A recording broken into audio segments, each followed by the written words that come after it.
Alright guys, today I am starting a brand new series for the Infight Debate RC YouTube channel, and this is called Topicality.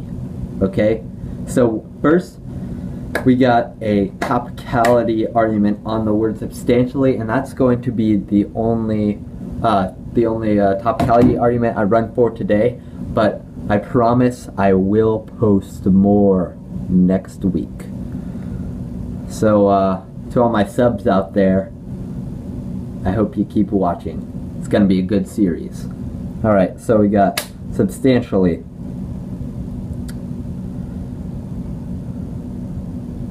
So it's called BB number 7, but I changed it to BB8 because BB8 is the best. See my picture of BB8? That's on my substantially. Pretty great.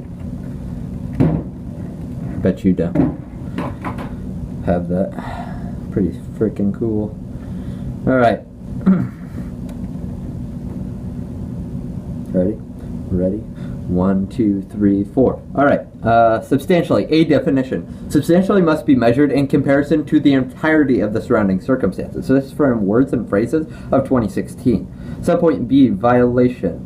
Over 90 official mechanisms exist for Chinese and U.S. engagement. This is from Eisenman in 2016. In practice, this engagement-based China strategy means that scores, if not hundreds, of U.S. policymakers and numerous government agencies correspond regularly with their Chinese counterparts across a wide breadth of issues. In September 2014, President Xi Jinping said there were over 90 official mechanisms for U.S.-China exchange.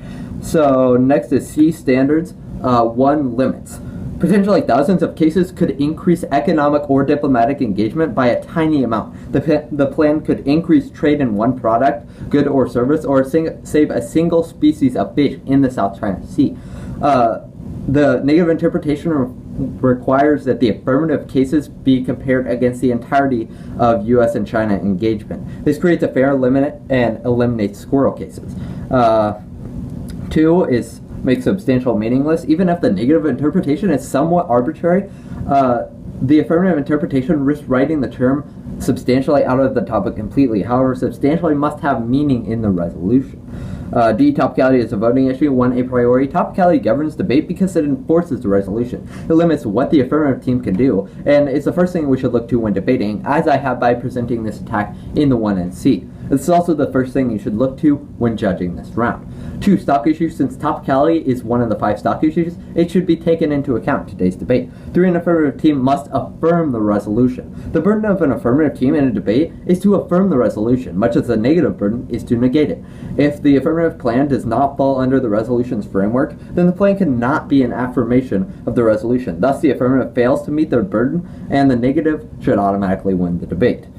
So, Judge, basically what that whole substantially argument was saying was that we have to measure their plan in comparison to all of U.S.-China engagement. This is the only way to eliminate squirrel cases and really present a fair limit for both the negative and affirmative teams, because they can just create a case that, as I said, saves a single species of fish in the South China Sea, just as an example. So, and then our evidence that over 90 official mechanisms exist for Chinese-U.S. engagement. That was from January. So obviously we've had more mechanisms since then, but